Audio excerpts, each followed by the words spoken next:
অভিনন্দন জানিয়েছেন, ওনার টুইটার দেখেছেন, অভিনন্দন জানিয়েছেন, কাজ করতে চাই বাংলাদেশের সাথে, বাংলাদেশের যে সম্পর্ক ইমপ্রুভ করতে চাই এবং আগামী দিনের দুই দেশের মধ্যে সম্পর্ক আরো শক্তিশালী করতে চাই। জেনারেল কথাবার্তা, এরকম স্পেসিফিক কোনো কিছু নেই। আগামী মন্ত্রিসভা নিয়ে কোনো আলোচনা হয়েছে কিনা আপনাদের বৈঠকে? মন্ত্রিসভা নিয়ে কোনো আলোচনা হয়। এমনি আপনাদের জাতীয় সরকার গঠনের কথা বলেছেন, আগে আগে আপনাদের ইশতেহারেও এটা ছিল, চেয়ারম্যানও বলেছেন, আপনারা বলেছেন। মানে আমাদের সাথে যুগপথে যারা আন্দোলনে ছিল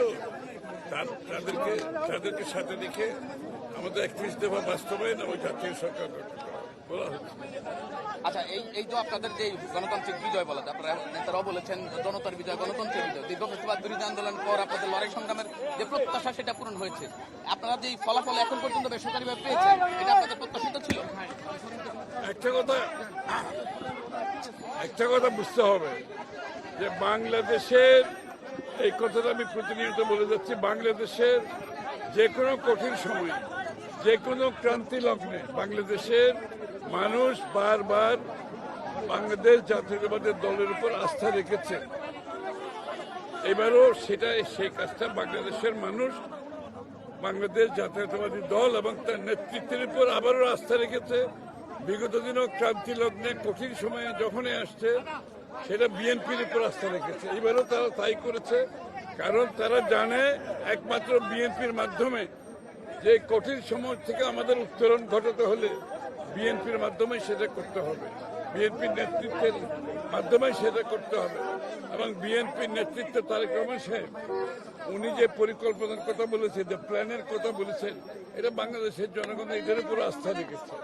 আমরা জয়ী হয়েছে বলছি না, কিন্তু আমরা বলছি আমরা বাংলাদেশের জনগণের আস্থা অর্জন করেছি।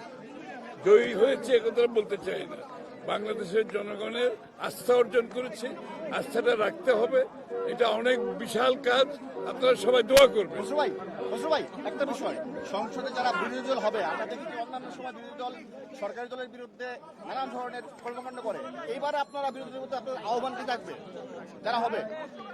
আপনার রাজনৈতিক শিষ্টাচারের মাধ্যমে যত বেশি রাজনৈতিক শিষ্টাচারের মাধ্যমে আপনি আপনার রাজনৈতিক কর্মকাণ্ড পরিচালনা করবেন, গণতন্ত্র অত শক্তিশালী হবে।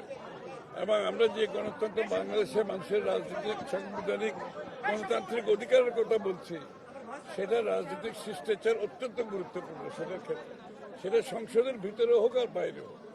প্রতিবেশী দেশ সহ অন্যান্য দেশের সঙ্গে বিএনপির আগামী সম্পর্কটা কেমন হবে? এটা বিগত দিনে সবসময় ছিল বিএনপির। আমরা কোনো কান্ট্রি সেন্ট্রিক, কোনো দেশ কেন্দ্রিক আমাদের কোনো পররাষ্ট্রনীতি নাই। আমাদের পররাষ্ট্রনীতি সব দেশের সাথে, বাংলাদেশের মানুষের সাথে, বাংলাদেশের সাথে, এবং কোনো কান্ট্রি সেন্ট্রিক, কোনো দেশ কেন্দ্রিক আমাদের কোনো পররাষ্ট্রনীতি নাই। Thank you.